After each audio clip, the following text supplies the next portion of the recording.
You would have fancied your chances of an upset win here with your 3 wickets in an over and reducing India to what, less than 100 for 6.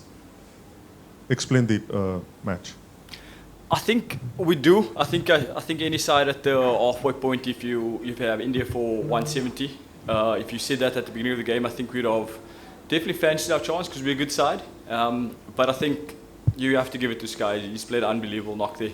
And you have to give credit when it's due. I think that was the batting difference, definitely. I think everyone stuck to what they can. The plans came off quite well.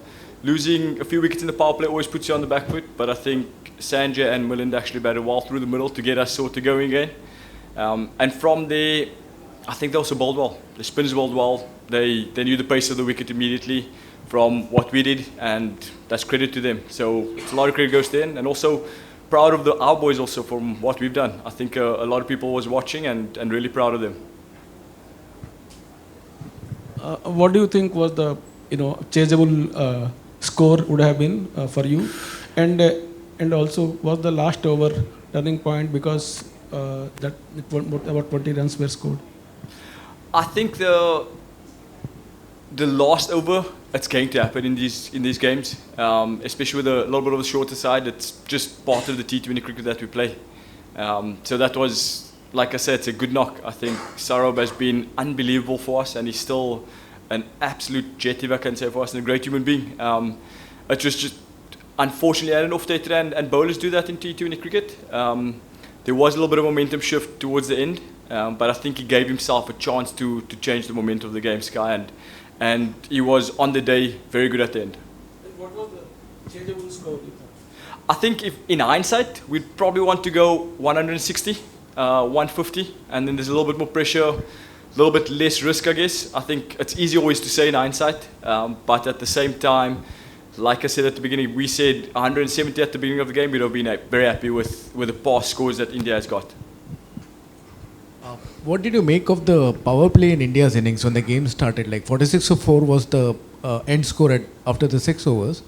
Was there a little bit of stickiness in the wicket? Were the Indians a little tentative with the batting? Obviously, the lines that you bowled were very tight. There was no room for them to go free up their arms. I think it's a bit of both. I think the wicket was a little bit sticky and stoppy, if we're honest. But at the same time, the guys bowled well. I think everyone started well in the power play. They hit their lengths properly. So when you do that, batters can't really go after you. So I think the credit to the bowlers in the power play, 100%. But at the same time, we had a little bit of conditions to help us at the beginning because it was a bit slow and a little bit stoppy. But at the same time, every cricketer adjusts to it. I think we're all professional here, so that's the bottom line. I think power play was good for us, and also the batters that gave themselves a chance was good at the end. A question from you. Can you talk us through your sort of 3-wicket over and how good was that? And broadly, what were the plans like to the Indian batters, which is sort of left-hand heavy? I think you need a little bit of luck as a bowler, to be fair, especially in T20 cricket. So I was fortunate that today was my day. I think a lot of credit should be given to Harmeet Emosin also. They bowled incredibly well, Ali Khan. So guys stepped up nicely. I was just the one that had the wickets at the end of the day. I think as associate cricketers, which everyone refers us to, I think we pride ourselves in being good cricketers firstly. So we do our homework. We have to, because not often do we get to play on the biggest stage. So I think it's critical for us to do our homework very well for teams that we play against. And I think we also trust the plans. I think we've got guys that has played here before. We've got guys that are sitting behind a computer that tells us the stats and tells us where to bowl, and we trust that plan, and we go out and we practice and we try to execute as best as we can. And like I say, it was fortunate today was my day. No, you don't get to face oppositions like India that often. Last time you faced them was in the 2024 World Cup.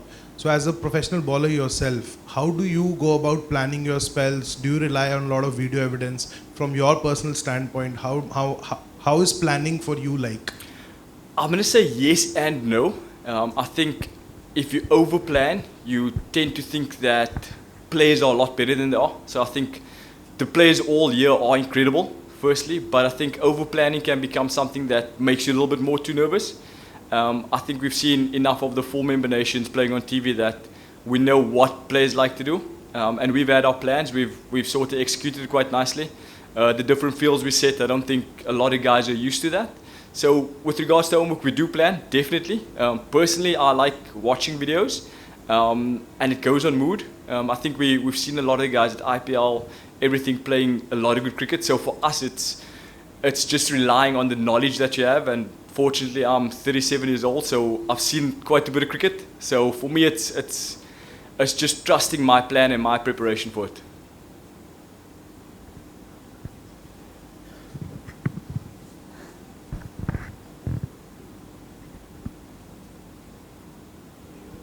So when you guys had a 161 score that you had to chase, what was the team talk like during the break?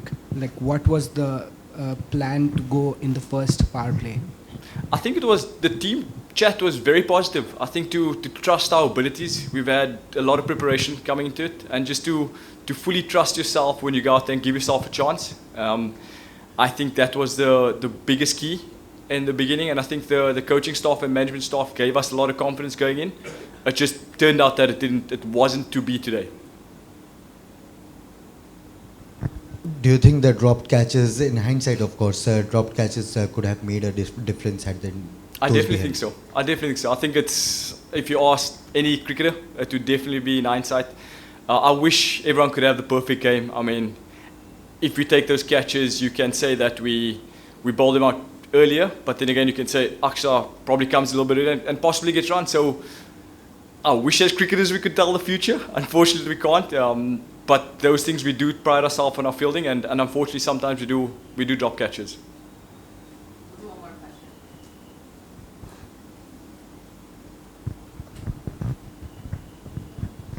Hi, could you talk about those preparations and the homework you did, especially and how you adapted to the pitch in that over in which you took 3 wickets, especially as you changed the pace and you dug the ball short into some of the batters and got them out cheaply? I think preparation-wise, I'm not normally someone that goes short eventually, but I tried a few at practice, short balls, and fortunately enough, the guy said I should use it, so it's going on trust of my fellow players and my fellow teammates, along with the coaching staff. And at the same time, chatting to mid-off, the guys that have played in India, know the guys quite well. I was thinking with the slow ball bouncer, for example, that I got a wicket, I was thinking of going pace on again. And I think Harmeet and Shayan, that was off the field, said, no, take pace off. And it's just trusting that and trusting your teammates, because they've seen it, they've played the game along with myself, and sort of just having a clear plan before bowling the ball. I think that benefited me today. Thank you guys. Thank you.